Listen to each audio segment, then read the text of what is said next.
How's it going, everybody? Welcome back to 2A News Now. I hope everybody's doing well, and I appreciate everybody that takes time out of their busy schedule to watch my videos. It's always a great day when we get a Second Amendment win, and this is a great way to start off the weekend. A 3-judge panel of the Fifth U.S. Circuit Court of Appeals, and a lot of times you get a 2-to-1 decision, but they voted unanimously to overturn a lower court's decision, and they declared that ban unconstitutional. The case is Reese versus ATF. The case was brought to court by a handful of gun rights groups, as well as 2 citizens, and their names are Caleb Reese and Emily Naquin.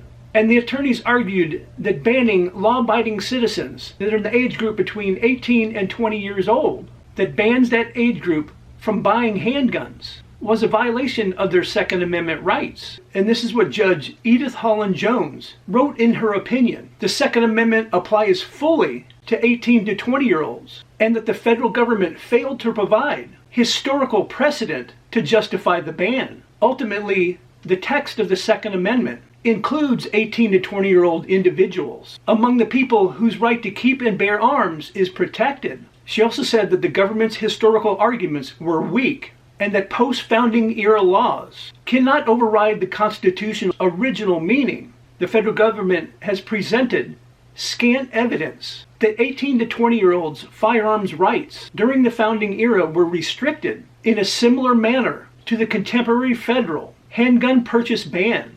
In sum, the law and their intended regulations are unconstitutional in light of the nation's historical tradition of firearm regulation. And the other 2 judges in this case were Raisha Hawkins Barksdale and Judge Jennifer Walker Elrod. And one of the Second Amendment groups that were part of this lawsuit was the Second Amendment Foundation. And their founder and executive vice president, Alan Gottlieb, said in a statement, "If we can trust young adults to defend our country, we can certainly trust them to own any and all legal firearms." And Second Amendment Foundation Executive Director Adam Kraut said in his statement, "Today the Fifth Circuit reaffirmed what prior courts and common sense tell us, that the right to keep and bear arms surely implies the ability to purchase them. Adults 18 to 20 years old are indisputably part of the people whose rights under the Constitution are no less than their fathers or their grandfathers." This certainly is a big blow to federal gun control efforts, and this definitely could set a precedent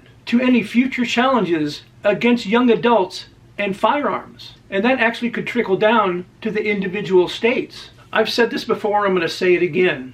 It's just ridiculous that it seems like almost every single week, whether it be the federal government or some state in the country, that we're constantly fighting for our Second Amendment rights. And the people have the right to keep and bear arms. And like I said earlier, people means young adults that are 18, 19, and 20 years old. The tide has definitely turned. Things are turning around, and turning around for the good of the people. And no matter how hard the gun-hating Democrats try, we will continue to fight for our rights to keep and bear arms. Let me know in the comment section what you think about the 3-judge panel's ruling.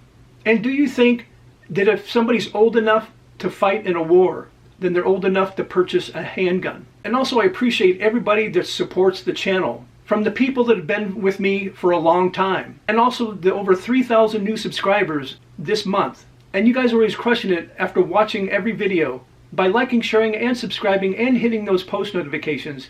And I'm so very grateful that you do so. And I invite all of you to come back and watch my next video.